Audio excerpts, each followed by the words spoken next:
Welcome to my studio. I'm Simon Casati. In 2005, I purchased a cell phone with a global positioning system. I was no longer perpetually lost. It tracks you anywhere on the planet via satellite. For me, this was a new kind of freedom. It changed my life. I started to explore the concept of mapping and how it works. I started thinking about the concept of time. I started asking myself questions about the nature of our being. More questions came up about my place in the universe, our deep connections to the natural world, the earth, and each other. When mankind first learned how to navigate the seas, it was fascinating what they followed the birds, because birds have a natural thing in their brain that makes them understand the magnetic energy of the earth. So I started, researching that and how really human beings need to use the heart as a navigational tool. So when I make a heart, I call it a boat heart, so that it floats on the breath, but it really represents safety on many levels if you can navigate with your heart or use it as a navigational tool. When I make things, I try to articulate the deep connections I find between the internal landscape of my body and the external sense of place, of land, and of how I find my place in the universe. My work is also about the very small, inside the body, cells, synapses, energy, what we do not see, and how that is connected to the very big cosmological view of things.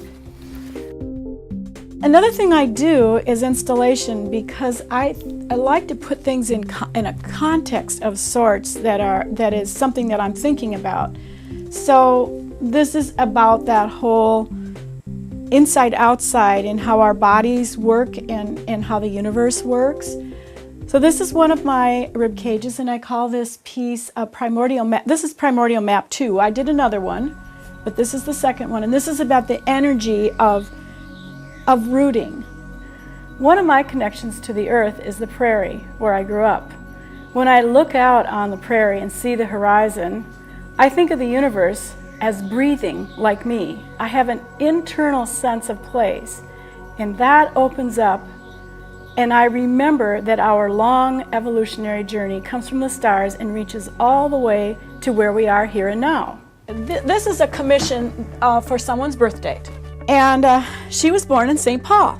And this is this is part of what the stars look like on the morning that she was born. If you have a coordinate, so you have the address of someone and you can get the coordinates, and you know the time and the date, and you can pull up what the stars look like on any particular time or date. Now this is a star map of May 7th, 1951. And you see the ecliptic plane, and you see the different magnitude of stars. When scientists collide particles, they make these wonderful swirly patterns.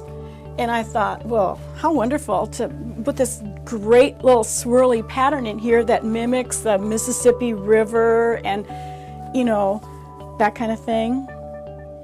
And this person that this is for, she loves turquoise. So this is a chemical formula for turquoise.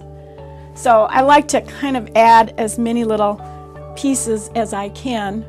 At one point in our history, the merchants would be on the sea, and they would travel, and they would meet people from other countries and other places and other cultures.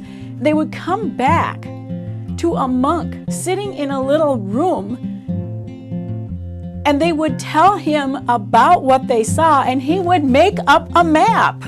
So here I am in 2010 making up maps about how the world works for this one person. So it's fascinating. This is again about that whole idea of what's inside and what's outside, and the whole fascination with the universe, and how cosmologically how things work. The apple blossoms are falling in a puddle, and they're in varying states of decay. So you see a fresh one that has just fallen, and you see some that are disintegrated and some that are literally in the process of decay. So it's that whole thing about how things get regenerated, how we're born, we live, we die, and yet there's this whole aspect of the universe that's constantly regenerating, including our own bodies. I love learning what physicists have to say about how the universe works. I know our bodies mirror that universal structure. I like to play artistically with these ideas. My approach to landscape is to integrate these two planes of existence, the internal landscape and the external universe. I like to try to put that into each piece that I do.